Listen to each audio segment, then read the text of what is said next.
विश्व भर में कालबेलिया नृत्य का परचम लहराने वाली पद्मश्री गुलाबो सपेरा ने फर्स्ट इंडिया से खास बातचीत की। बातचीत में अपने जीवन के किस्से उन्होंने साझा किए। गुलाबो सपेरा ने कहा कि जन्म के 1 घंटे बाद मुझे जमीन में दफना दिया गया था, लेकिन मेरी माँ और मौसी ने मुझे 5 घंटे बाद जमीन से बाहर निकाला और मैं जिंदा निकली। मैंने लोगों की परवाह किए बिना पिताजी के साथ कालबेलिया नृत्य करती रही, जिसकी बदौलत मैंने 165 देशों में कालबेलिया नृत्य कर देश का नाम रोशन किया। गुलाबो सपेरा को पद्मश्री पुरस्कार से सम्मानित किया गया। कालबेलिया नृत्य को पूरे विश्व में अलग पहचान दिलाने वाले आज हमारे साथ एक ऐसी शख्सियत मौजूद हैं जिन्होंने विश्व के 165 से अधिक देशों का भ्रमण किया है, जहां पर अपना कला और अपना नृत्य दिखाया है और उसी के चलते इन्हें पद्मश्री पुरस्कार से भी नवाजा गया है। इस शख्सियत के बारे में ऐसा कहा जाता है कि जन्म के 1 घंटे बाद इन्हें जमीन में दफनाया गया था और उसके बाद करीब 4-5 घंटे तक ये धरती में रहे और उसके बाद उन्हें जब निकाला गया तो इन्होंने पूरे विश्व में अपनी अलग पहचान बनाई है। जी हाँ, मैं बात कर रहा हूँ पद्मश्री गुलाबो की, जो आज पश्चिमी राजस्थान के बाड़मेर जिले में है। जानते हैं इनसे कि क्या इनकी कहानी रही, किस प्रकार से इनको दफनाया गया और आज पूरे विश्व में अपना जो परचम लहराया है वो किस बदौलत और कितनी इनको खुशी। सबसे पहले तो आपका बाड़मेर थार नगरी में बहुत बहुत स्वागत है, आप बाड़मेर आए।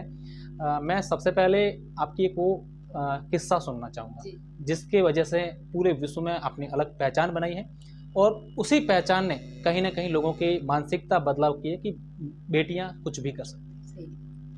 तो मैं स्टार्टिंग मेरे जन्म से करती हूँ कि हमारा समाज जो है वो कालबेलिया समाज बोलते हैं। अभी कालबेलिया बोलने लगे, पहले हम लोग सपेरा हैं और वैसे हम लोग गुरुजी कनिपानाथ जी के शिष्य हैं।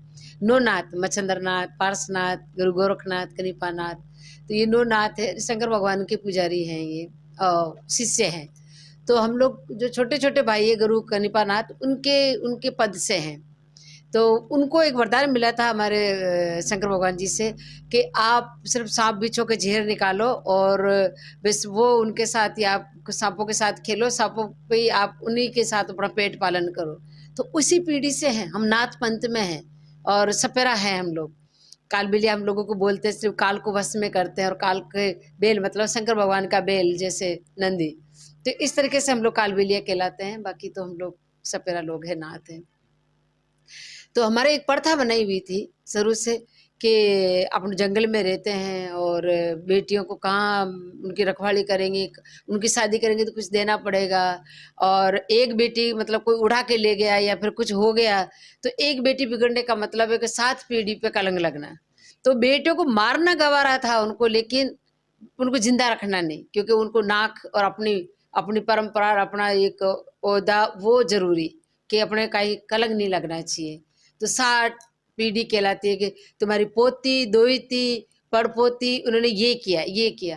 तो बस पंच लोगों ने बैठ के प्रथा बना दी कि जो भी लड़की होती है, एक लड़की अगर कोई रख लो, आंगन कमारा नहीं रहे, एक लड़की रख लो, अगर रखना चाहो तो, नहीं तो बोले जिससे लड़कियां जन्मती है आप उनको जमीन में गाड़ दो। तो आपको भी गाड़ा गया? तो जिंदा ही गाड़ देते थे। इस सदियों से बनता आ रहा था सिस्टम। और मेरे पापा इस सिस्टम से बहुत नाराज थे कि जिस माता के पेट से जन्म लेते हैं, जिस माता की पूजा करते हैं, उसी माता को अपन मार देते हैं, तो जन्म कहाँ से लोगे फिर आप। तो मेरे पापा अलग आके रहने लगे थे वहाँ कोटड़ा गांव में, अजमेर के पास में। तो मेरे दादाजी को छोड़ के आ गए थे रास बाबरा और वहाँ आके रहने लगे। तो मेरे पापा के 3 लड़कियां हुई, पहले उन्होंने नहीं मारा, 3 बेटे हुए और फिर उसके बाद 5 साल बाद में 7वां नंबर मेरा हुआ। तो धनतेरस का दिन था, पापा घर पे थे नहीं, पापा चले गए थे सिटी कुछ जापे का सामान लेने के लिए, कुछ पूजा का सामान लेने के लिए। शाम को 7 बजे माँ के दर द्वार में जन्मी। निश्चित रूप से आप एक माँ की सोच देखिए, कितनी बड़ी सोच रखते हैं और वाकई में ऐसी सोच अगर हर माँ में हो जाए, हर बेटी में हो जाए, तो ये इस देश की बेटियां लगातार जिस प्रकार से आज पूरे देश का नाम गौरवान्वित कर रही हैं, ऐसे भी आगे करती रहेगी। कैमरा सहयोगी उम्मीद के साथ अशोक शेरा, फर्स्ट इंडिया न्यूज़, बाड़मेर।